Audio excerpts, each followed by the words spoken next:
നമസ്കാരം. ഇന്ന് ഞാൻ നിങ്ങളുമായി ഷെയർ ചെയ്യുന്നത് മെയിൻ ഡോറിൻ്റെ പ്രാധാന്യം എന്താണ് എന്നുള്ളതാണ്. ഏതൊരു വീടിൻ്റെയും ഏറ്റവും പ്രധാനപ്പെട്ട ഭാഗം എന്ന് പറയുന്നത് മെയിൻ ഡോർ തന്നെയാണ്.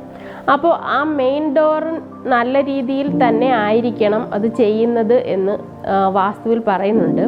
അപ്പോൾ മെയിൻ ഡോർ പണിയുമ്പോൾ മെയിൻ ഡോറിന് കൃത്യമായും അതിന് ഒരു അടിപ്പടി വേണം. ഇപ്പോൾ മിക്ക വീടുകളിലും ചെയ്യുന്ന വീടിന് മെയിൻ ഡോറിന് അടിപ്പടി കാണില്ല, പക്ഷെ കൃത്യമായും അതിന് അടിപ്പടി ഉണ്ടായിരിക്കണം. പിന്നെ അതുപോലെ തന്നെ ഇപ്പം നല്ല മോഡലായിട്ട് മെയിൻ ഡോറിൻ്റെ കതക് ചെയ്യുമ്പോൾ ഒരു കതക് വലുത് ഒരു കതക് ചെറുതുമായിട്ട് ചെയ്യുന്നൊരു പ്രവണത കണ്ടുവരുന്നുണ്ട്. അത് നല്ല മോഡലായിട്ട് ചെയ്യുന്നതാണ്, പക്ഷേ അങ്ങനെ വരാൻ പാടില്ല എന്നാണ് വാസ്തുവിൽ പറയുന്നത്.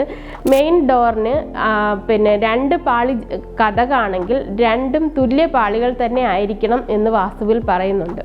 പിന്നെ ചില വീടുകളിൽ നമ്മൾ ചെല്ലുമ്പം കാണാൻ സാധിക്കുന്നത് മെയിൻ ഡോറിൻ്റെ കട്ടളയായാലും അടിപ്പടി ആയാലും ഇതെല്ലാം കതക് എല്ലാം ദ്രവിച്ചിരിക്കുന്നത് കാണാൻ സാധിക്കുന്നുണ്ട്. അങ്ങനെ വരാൻ പാടില്ല.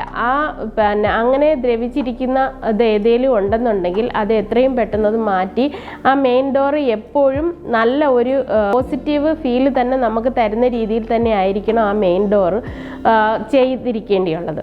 പിന്നെ നമുക്ക് ഈ മെയിൻ ഡോറിൽ നിന്ന് നോക്കുമ്പോൾ കാണാൻ പാടില്ലാത്ത കുറച്ച് കാര്യങ്ങളുണ്ട്. ഒന്നാമതായിട്ട് മെയിൻ ഡോറിൽ നിന്ന് നോക്കുമ്പോൾ സ്റ്റെയർ കാണാൻ പാടില്ല. പിന്നെ നമ്മൾ മെയിൻ ഡോർ തുറന്ന് നോക്കുന്നത് ഒരു ടോയ്ലറ്റിലേക്കായിരിക്കും, അതും പാടില്ല. മെയിൻ ഡോർ തുറന്ന് നോക്കുമ്പോൾ സ്റ്റെയർ പാടില്ല, അതുപോലെ ടോയ്ലറ്റ് പാടില്ല. പിന്നെ നമ്മൾ മെയിൻ ഡോറിൽ നിന്ന് പുറത്തേക്ക് നോക്കുമ്പോൾ കാണാൻ പാടില്ലാത്ത കുറച്ച് കാര്യങ്ങളുണ്ട്. ഒന്ന് ടീ റോഡ്, അതായത് 2 റോഡുകൾ വന്നിട്ട് നമ്മുടെ മെയിൻ ഡോറിലേക്ക് ഒരു റോഡ് ഇങ്ങനെ കുത്തുന്ന രീതിയിലുള്ള ടീ റോഡ് പാടില്ല. അതുപോലെ തന്നെ ഇലക്ട്രിക് പോസ്റ്റ്, പിന്നെ നമ്മുടെ മരങ്ങൾ, ഇതൊന്നും മെയിൻ ഡോറിൽ നിന്ന് നോക്കുമ്പോൾ കാണാൻ പാടില്ല എന്ന് വാസ്തുവിൽ പറയുന്നു. അപ്പോൾ മെയിൻ ഡോർ നമ്മൾ എത്രത്തോളം ഇതായിട്ട് നോക്കുന്നോ ആ രീതിയിലുള്ള ഒരു എനർജി ആയിരിക്കും നമുക്ക് വീട്ടിലേക്ക് വരുന്നത്. അപ്പോൾ അത്രയ്ക്കും ഒരു പ്രാധാന്യം മെയിൻ ഡോറിനുണ്ട്. അപ്പോൾ ഈ ടീ റോഡ് അല്ലെങ്കിൽ ഇലക്ട്രിക് പോസ്റ്റ് അങ്ങനെയുള്ള സംഭവങ്ങൾക്കൊക്കെ നമുക്ക് ഫെങ് ഷുയിൽ ഒരു റെമഡി പറയുന്നുണ്ട്.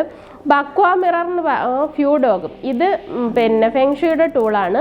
മെയിൻ ഡോറിൻ്റെ മുകളിലായിട്ട് ബക്വാ മിററും ഫ്യൂഡോഗും വെക്കുന്നത് ഈ ടീ റോഡ്, ഇലക്ട്രിക് പോസ്റ്റ്, മരങ്ങൾ, പിന്നെ അതുപോലെ തന്നെ മറ്റൊരു ബിൽഡിങ് നമ്മുടെ വീട്ടിലേക്ക് കുത്തുന്ന രീതിയിൽ, അതായത് അതിൻ്റെ ഷാർപ്പ് എഡ്ജ് നമ്മുടെ വീട്ടിലേക്ക് കുത്തുന്ന രീതിയിലുള്ളതും നല്ലതല്ല. അപ്പോൾ ഇതിനൊക്കെ ആയിട്ട് ഒരു റെമഡി ആയിട്ട് ഫെങ് ഷുയിൽ കണക്കാക്കുന്നത് ബക്വാ മിററും ഫ്യൂഡോഗും ആണ്. അത് നമുക്ക് മെയിൻ ഡോറിൻ്റെ മുകളിൽ ബക്വാ മിറർ വെച്ച് 2 സൈഡിലും 2 ഫ്യൂഡോഗിനെയും കൂടെ വെക്കുന്നത് നെഗറ്റീവ് എനർജിയിൽ നിന്നുള്ളൊരു പ്രൊട്ടക്ഷനും, ഇതുപോലെ നമ്മുടെ ഈ ടീ റോഡും ഇലക്ട്രിക് പോസ്റ്റ് അങ്ങനെയൊക്കെയുള്ള സംഭവങ്ങളിൽ നിന്നുള്ള പ്രൊട്ടക്ഷനുമായിട്ട് ഫെങ് ഷുയിൽ കണക്കാക്കുന്നു.